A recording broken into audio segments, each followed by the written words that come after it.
So we've got an update for you today. We reported on this the other day about Daniel Podence being charged by the FA for allegedly spitting at Johnson of Nottingham Forest.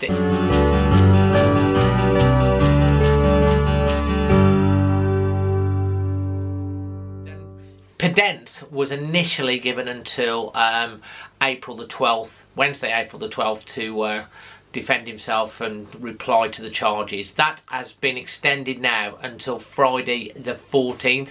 The reason for this is that there's been 2 bank holidays in between, and because of that he will be available to be selected and play for Wolves against Brentford.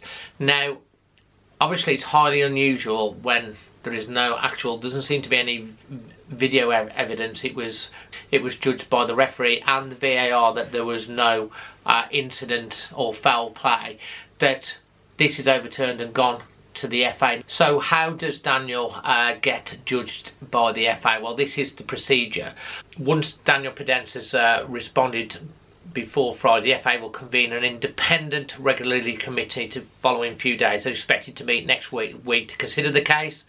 The FA covers these commissions. They are independent, do not include any FA employees. There's a 3-person panel usually chaired by an experienced lawyer sitting alongside a member of an independent football panel which is made up of former players. The panel will consider a range of evidence including the referee's report, video footage and written statements from players.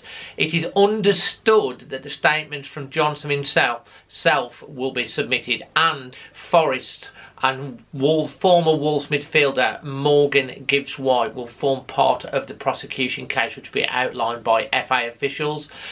Wolves and Podence will have the chance to mount a defence. The panel is likely to be advised on the laws of the game by a referee and doesn't take any part. The commission decision is likely to be announced almost immediately once the case is concluded.